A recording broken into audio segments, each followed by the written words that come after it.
Bonjour peuple congolais, bonjour bande konyoso bolanda biso na kati ya Yoka Base TV, ba abonné na biso ba internaute na biso, bandeko ba sepela kondi ma chaîne ndenge toza. Ba o ba partager ka ba émission, ba o ba bengaka.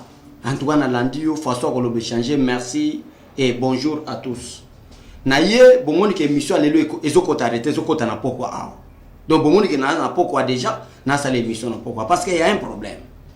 Nde na ko révéler bino problème oyo entre Ambongo, entre Donacé Chole, entre Eric Nsenga et Katumbi et groupe Fayuluna FCC. Qu'est-ce qu'il veut préparer contre la République démocratique du Congo, précisément dans la ville de Kinshasa?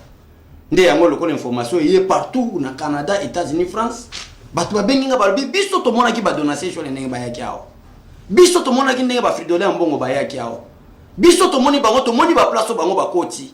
Babengi biso ba yepsi biso bazo travailler na fondation Kofi Annan. Mutu azalaki lokola médiateur ya kobimisa candidat commun opposition na Genève. Pour te battre trahi président Félix Tshisekedi azalaki lokola médiateur na bango. Ye wana nde Donacé sur la ba photo na ye. Batu babengi nga parce que je n'avais pas l'envie ya kosala ba émission. Mais na moni eloko abo du fait que nous sommes des patriotes. Batu to lingi mboka na biso. Et tout ça comprendre que Félix Tshisekedi a beaucoup plus combattu.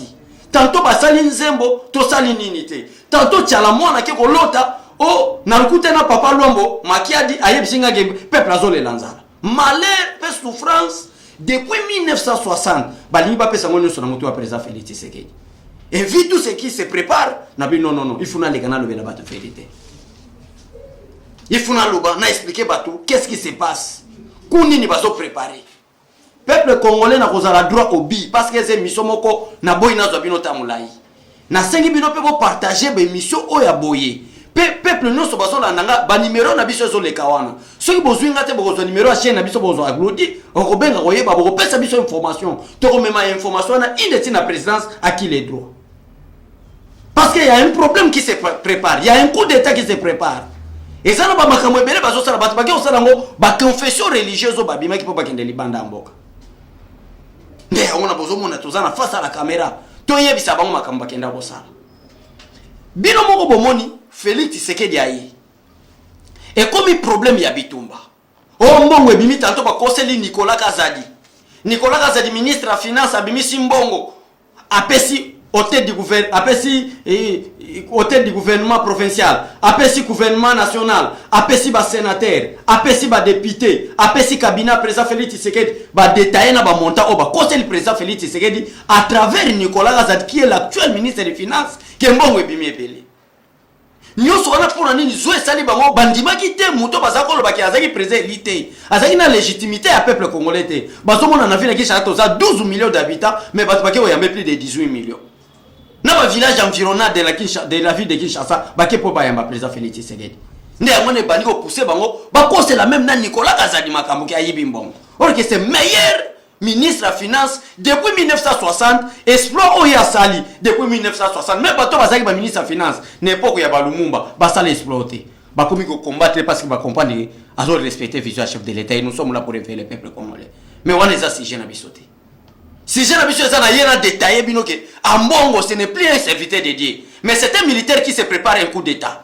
Alors, comment est-ce que vous préparez un coup d'état na bango? Bazo distrait le peuple congolais, oh, bah, rebelle moko, Mikolo Boyoki, makambo état de siège et parce que balingi ba sala incursion moko na ville à Kinshasa. Et on a profité de l'occasion pour le côté de ce peuple, nous, bozo fanda côté Maloko, bozo fanda Kinkole, bozo fanda partout dans la ville à Kinshasa. Bon, mon mouvement suspect. Bon, moni batu moko baza clarté, bo benga ba sociat. Bo signaler la police ou service de sécurité. Ou soit bo benga biso to koya to ko panza sango parce que pouvoir et ça pouvoir du peuple congolais faut informer peuple. Bazo ko sabino botala mikolo bien peuple congolais pour mona meka ambo biso to zolo ba eza solo. Botala mikolo ne makambo état de siège telemi. Bo ko fanda ga boy oh, il y a quelque chose qui se prépare. Bon fanda minute boke oh, Bukavu incursion. Bon, faut des minutes, oh, Rwandais va continuer à côté Bukavu. Mais qu'est-ce qui se prépare? Va comprendre que l'état de siège et même une victoire. Va comprendre que l'état de siège et aussi sa insécurité.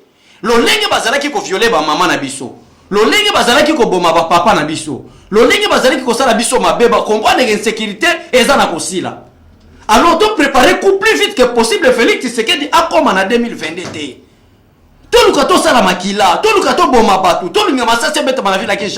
C'est sa mission. Fridolin Ambongo, Donassé Chole, Moïse Katumbi, Bazubimi Libanda Moka. D'ailleurs, actuellement, Moïse Katumbi est en Europe. Qu'est-ce qu'il est allé faire en Europe? À quoi accomplir Koko Kissa Moussala Oba Fridolin Ambongo, Moussala Oba Donassé Chole, Bakoma qui n'a pas soukate. Il y a le bique natia ba moyen natia. Un individu comme Katumbi qui n'a rien, qui n'a même pas beaucoup étudié. Oh, même français dans mon langage, ça passe à conjuguer un verbe être ou verbe avoir au temps présent. Mais Abimi, pas que nous solo là, n'a investisseur, Makambo est allé ba minérer à ba Congolais. A que nous solo là, n'a ba les autorités américaines, Makambo est allé insécurité et église catholique. Nana solo bango Katumbi, muto ba ye kolisa ye kokoma et pas Olivier Kamitato. Baki kwa cheve mission na bango. O bambongo babandaki. Lokola église catholique, chaque église est indépendante. Ba évêque Moussous. Ba so telemena ba programme ou soit ba idée ou soit ba intention bambongo bazanango. Ba yo qui sont ba Moïse Katumbi bima. Ti abimi wana, c'est sur le plan de la Senko, c'est sur le plan de l'ECC. Abimi bima. Ko umeleza ko pola. Félix Soalinga a formé ba militaire. Félix Soalinga sala makambo malamu. So te bike to fanda ta mukebo to ko umela. Ben kirso to so kosa. Et so sale maté to sala monde la ville à Kinshasa. Alors pour distraire les peuples, ndé bozo mona makambo na bango comme na est. Or que problème na bango za na est à Kinshasa, il y a République démocratique du Congo.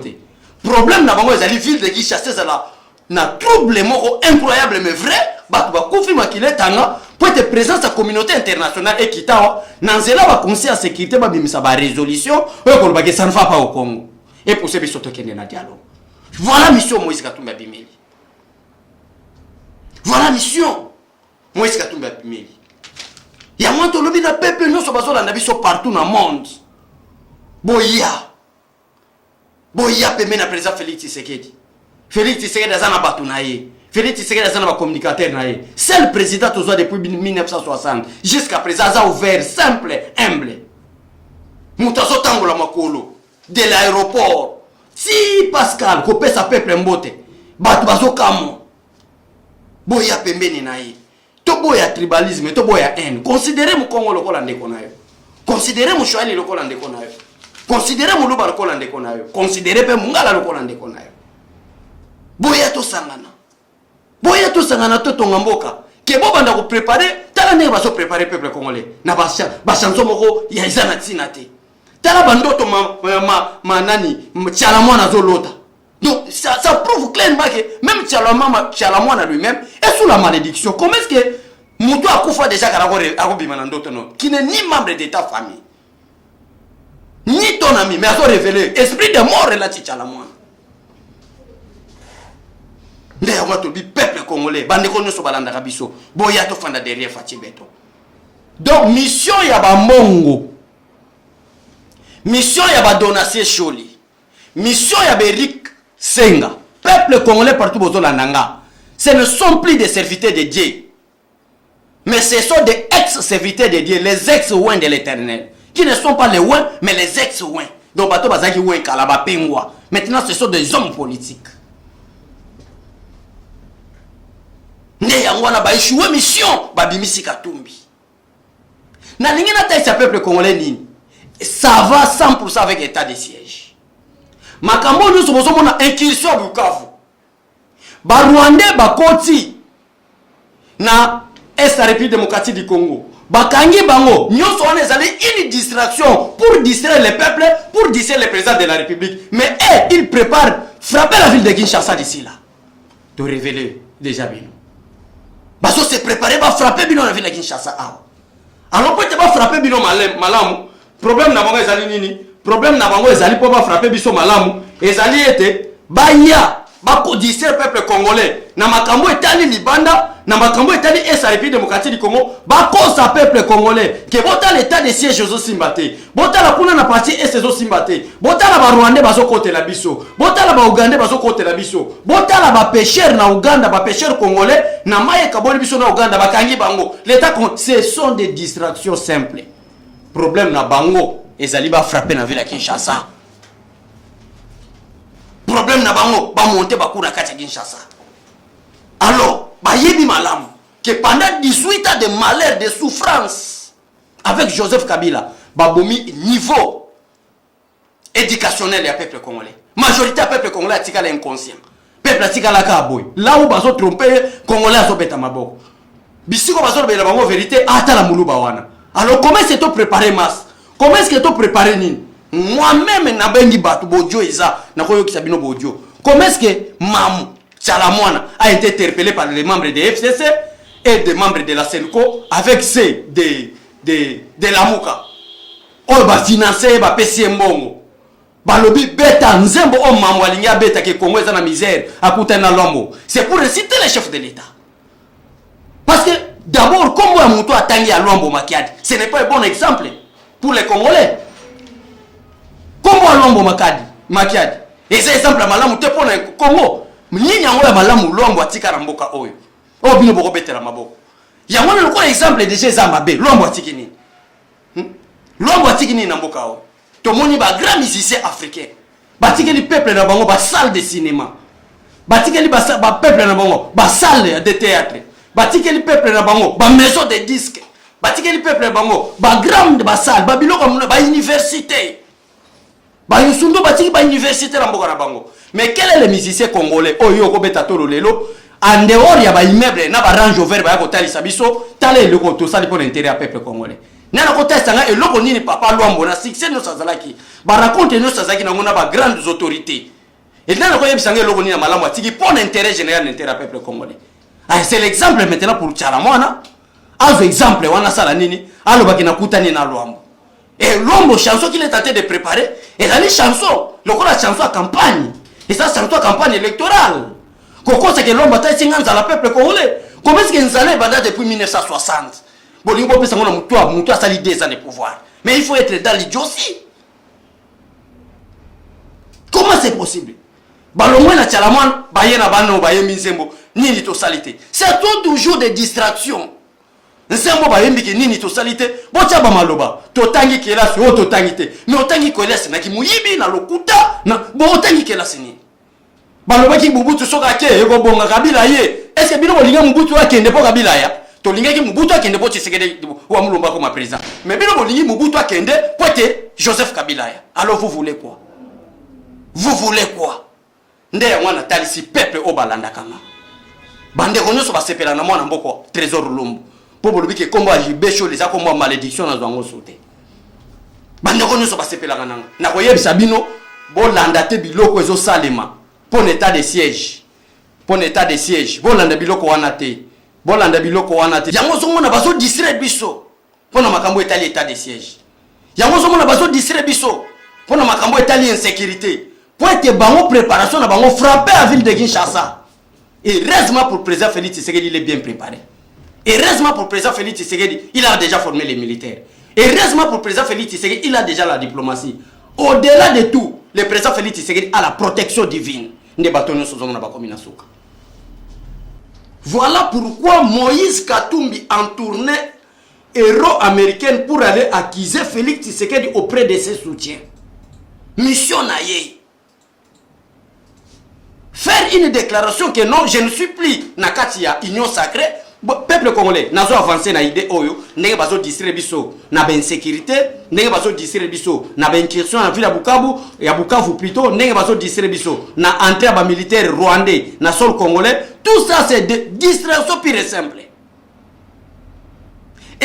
Bon, na toke nena na exemple moko, na pesa ka exemple moko. Parce que bato belé ba niba confondre biso na ba papi tamba, na ba makoloko tambola, balingi ba confondre biso na ba papa Molière, balingi ba confondre biso na ba Daniel Safu, balingi ba confondre biso na ba Rimaji, donc balingi ba confondre biso na mutu aloba ba Rolia Mbuma Barnabé. Pour bango lokola bazala ba dialogiste ko yembe la Kabila, ko bine la Kabila. Non, on n'est pas là. Nous sommes là pour l'esprit patriotique. Aimer le Congo, aimer le peuple congolais. To boya to sala ba esclave yanga to telema Kabila ti na décision finale. Mais n'a pas sabino exemple beaucoup. Président Félix Tshisekedi ayi. Alors que non, le gouvernement sort de la majorité parlementaire. Vous devez nous faire confiance parce que nous sommes dans des vrais. Les cas qui sont arrangés par article, les cas qui sont classés par mot, les cas qui sont détectés par faute orthographe, les cas qui sont mais qui sont les cas vrai, nous sommes dans des vrais. Félix Tshisekedi a comme chef de l'État peuple congolais pour moi sorti à Batou Oyo. Et c'est conformément à l'article 78 de la Constitution. Avoir un gouvernement. Mais un gouvernement qui doit sortir de la majorité parlementaire. L'IDPS seul où les caches n'avaient pas pu gagner les élections parlementaires. Qu'est-ce que nous avons fait? La Constitution nous a donné les pistes de solutions. C'était quoi? Aller chercher la coalition. Donc la coalition na Kabila, Moïse Katumbi a dit non, coalition na Kabila les Amabé. Coalition na Kabila les Eloko Amabé, Kabila tié ce pays, Kabila Salimaka Amabé, pourquoi Félix Tshisekedi a coalisé naï? Après une année, Fati a frappé. Moïse Katumbi a changé ma lobalobi. Non. Ngaïne Nazaboé, Naza demandé de postes. Nazo senga poste à primaturité. Mais a exigé pour le gouvernement, ça m'a le compte de Bima. Va passer ministère des Affaires étrangères. Va passer vice-primature. Va passer primature. Va passer Assemblée nationale. Mais le lot, Mike Mukebai, porte-parole à Moïse Katumbi. Asa la déclaration que l'union sacrée so kenemabé, c'est que monde tout mais à l'inverse. Mukebai oyo sali déclaration na TV que Félix Tshisekedi nous a surpris. Ba vidéo ils a vu est-ce que tu as la rétroviseur hein? Donc neka balobaka tel père tel fils bozo so que exemple à Katumbi. On nous c'est ça comme erreur ya Katumbi kaka yango na bino pe bolingo latango. To fandi na bino. Viens Mike Mukebai nazo benye fait tel na TV ba benga mutu viete. Mais au nom du respect, n'a bien fait pour mon attaque, Bissotosa pour parler de n'importe quoi. Mike Mukebai, Bifati nous a surpris. Coalition Kabila, un dictateur pendant 18 ans, qui n'était même pas votre frère, mais un étranger. Ou un gars qui a imposé esclavagisme. Fati a eu un espace il y a une année, à Betty Biboto, FCC Kwei, Seigneur Kwei, et Boto, Jani Mabunda Kwei, et Boto, Alexis Tamomambak. Ce ne sont pas mes propos, c'était Mike Mukebai. Mais ça, c'est quelle maladie aux politiciens congolais? Les lois Mike Mukebai, on l'appelle Mbanga. Alors, bah, union sacrée, ça va mal. Au lieu, chef Nabino, on a tourné héros américain pour aller accuser le président Félix Tshisekedi. Au lieu, il y a ça la déclaration que Ngana Longwe, dans l'union sacrée, et comme il y a moi, tout bata Mike Mukebai ne bazoloba. Tout ça, ce sont des pires distractions. Bazo cause à bino peuple congolais. Souci la baba moni question ba bani na est bazana légitimité té. Oya ko benga na président Félix Tshisekedi na zela manduki. Légitimité na napesi. Bino mo motala entrer afundé ndeza ko sali na pété. Les Rwandais à travers Laurent Désiré Kabila va préparer ki ko boto la Zaïre na après 2 ans. Mais basala ki yango na moya 7 mois. Congo mobimbeza ki tomber parce que batu ba baya ki dictature Mobutu. Batu ba baya ki nzala, batu ba baya ki ba grève, ba fonctionnaire un pays. Tout ne marchait pas.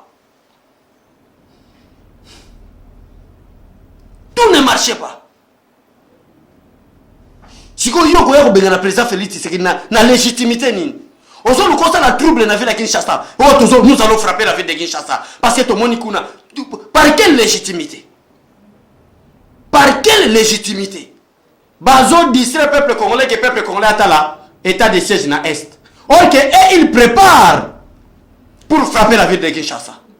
Et nous sommes là avertis. Nous sommes là pour lancer un message. Dès retour à Moïse Katumbi, un individu comme Katumbi, qui a d'abord une nationalité douteuse, qui nous reçoit un engagement comme à l'État congolais. Ndé ya mwa tobi ki esengeli ba akizeye. Esengeli azo ya boa kende prison. Donc peuple congolais, bango bazaki ko préparer coup d'état. Bazaki ko préparer coup d'état. Basala ba massacre na ville ya Kinshasa. Et batongo bazako préparer na wuti otangi la bino, c'est la Senko. Na kati ya Senko wana tozali na Fridolin Ambongo. Na kati wana tozana Donatien Choli. Na kati wana tozana Utembi. Tournée héros américaine oyo Moïse Katumbi asali. Bato babande yango bato na yebisi bino. Basali tournée oyo. Bangonde basali tournée oyo. Tango bamoni ke président Félix Tshisekedi a memé bango échec. Basangi si ba moyen na bango. Lokola Moïse Katumbi azaki na ba frapper na ye. Bazalaki ko tourner, ko détourner mbongo ya peuple congolais à l'époque azaki na Kabila. comme gouverneur du Katanga azaki na ba partenaire na ye o bazaki ko boma peuple congolais na nzala na Katanga po ete ba yiba ba minéraux balobi Katumbi kende tango zalaki gouverneur tozako monona ba juif tozako monona ba américain tozako monona ba sud africain bima yo kende tango zo kende kuna kende sala musala zo sala préparer na batu ba partenaire na yo ozako yamba bango ozako kabela bango ba minéraux parce que biso ba mbongo biso ba donner Choli biso ba Eric Nsenga to bimi libanda mboka bazo yo kela biso te balobi te président Félix Tshisekedi azana légitimité mais yo quand tu étais le gouverneur ozaki na ba partenaire na yo bima nde yango zo mona tina ou soit le motif ya tournée héros américain ya Moïse Katumbi ake kuna pe échec sur échec. Qu'est-ce que Moïse Katumbi ake ko luka na tournée héros américaine qu'on soit autorisation ya ba pays puissants ba financer comme les États-Unis d'Amérique comme la France et Moïse Katumbi est soutenu par les Belges mais les États-Unis sont derrière le président Félix Tshisekedi. Azo aval na bango po ba manduki ba bomba na bandaka ba John Numbi na bandaka ba Kalev Mouton na bandaka ba Defe Kayimbi ba manduki ba sali pendant 18 ans au lieu ba sisa insécurité na est ya République démocratique du Congo mais ça va créer insécurité à Kinshasa pour te kende na dialogue. Voilà la mission ya Moïse Katumbi. Azo aval ya batune ya Libanda azo aval ya ba autorité américaine que ceux qui massacrent Selmi na Kinshasa bakanga mutute batuna mutute et même biso na dialogue pour na koloba que non il y a pas la légitimité peuple congolais a revendiqué mandu ke beta bito kende dialogue nde na yembangu na révéler peuple congolais bo fongola misu bolanda distraction banzembo pamba bazo bimisate bolanda balo yenge pamba makamba zo lobate bo fongola misu to tonga mboka na biso avec président Félix Tshisekedi pour te Congo kende liboso. Merci na Glodie Nguma, merci na peuple congolais bande gonyo so balanda ka biso bo partager be mission bande gonyo so bazana kati Yoka Base TV na yeka po na yebisa bino tina ya mission ya Moïse Katumbi à partir d'aujourd'hui bon le belasu makambo état de siège té à partir à lelo bon le belasu incursion ya Bukavu té à partir à lelo bon le belasu makambo insécurité té parce que énergie force à président Félix Tshisekedi Dinoso atekuna oh bango bazo sala kuna comme na bo simple distraction pour te ba préparer ko frapper ville à Kinshasa Malam. Voilà pourquoi Moïse Katumbi est en tournée héros américain. Lokola bande ko na biso balati esprit patriotique bazali banda mboka souci na sala ka kayu na nga na Belgique na sala ka kayu na nga na France na luka mbo na nga polo luka mabele na nga na kota ba maluku bansele bana poto belé ba lembi poto souci na bango ezali démocratie liberté d'expression justice équitable ba taxe ya mboka ezala arranger na régime Félix Tshisekedi po te baya ko sala ba makama minene awa alors bazo distraire bino au moins mutazo bengo état de siège kuna ya na rien makambo eza balingi ba préparer awa pour chiter que makambo biso tozoloba tozozoka maloba wa promesse ba pesa biso. Adolphe Muzitu na meeting avec Martin Fayulu na Sainte-Thérèse Adolphe Muzitu aloba boy tokosala nyonso possible. Adolphe Muzitu ancien premier ministre de Joseph Kabila Adolphe ngola pe mbanga bato ba yibi mboka oyo bato ba sali mabera mboka oyo bato ba sakani na peuple congolais awa Moutazala mwana mobola a un clin d'œil a comme multimilliardaire parce qu'il était nommé premier ministre n'est-ce pas c'est à 2 ans ou 3 ans. Les gens Félix Tshisekedi chef de l'état congolais vision yango ils ont respecté Adolphe Muzitu na 2018 après en session du pouvoir il y a son excellence président Félix Tshisekedi Adolphe Muzitu a promis à peuple congolais il y a des vidéos qui se passent parce que tous en YouTube et ça n'a pas caché abat. Alors on va faire tout pour empêcher pour créer l'insécurité. Pour créer l'insécurité dans la ville de Kinshasa et que les investisseurs baya na Congo te ba pesa ba jeune congolais misala te. Insécurité yango ekomi to komi na tango yango bomoni tournée héros américaine ya Moïse Katumbi. Po bala li sa président Félix Tshisekedi Moïse Katumbi akosi biso peuple congolais nazo sala une opposition républicaine. Na monde entier peuple congolais bino boza ba témoin nanga. Nana sala opposition républicaine en même temps dans la katia ya coalition présidentielle. Mais Moïse Katumbi se déclare dans l'union sacrée, soutenir le président Félix Tshisekedi, il a de bonnes idées, en même temps dans la katia opposition. Mais t'as la ba distraire ba la peuple congolais misu. Martin Fala kosi na esprit radicalisme. Nzoka de muyibi ene. nani Moïse Katumbi akosi biso esprit républicain yewana nzokande ça c'est pour dire le président Félix Tshisekedi bango yelo suka bazongi ndako moko epa Kabila bango lelo na badofu muzitu bapanzana ki pona nini sauf papa na biso Jean-Pierre Bemba a compris que Félix Tshisekedi a muta ko rejeté a gardé silence mais les autres bazalaki na Genève bango nyonso ba rassembler avec quelle mission bakokisa maloba adofu muzitu alobaka que Félix Tshisekedi a réussir to ça la devoirs et moyens pour créer l'insécurité. Voilà yangwana Moïse Katumbi bimi na tournée héros américaine pour frapper vers la Kinshasa na insécurité. Nde yangwana raison pour laquelle to yaki totalisa bino. Merci na bande konyo so balanda kabiso. Merci Jacqueline Lungu, Prudence Mbombo, Papa Roi Mabi. Merci à vous. Nzamba pambola bino, partagez nos émissions. Éveil patriotique tokotika ngote tozawa na yoka base pona ko éclaircir peuple congolais. Totika bassesse ya banzembo inutile. Totika bassesse ya bandoto inutile. To sangana parce que la vision est là auprès du président Félix Tshisekedi. Nde ya ngwato lingato ya. Na pesi derrière la caméra bande konyo to sana bango mbote batu nyoso basote na biso botika la malamu et à la prochaine.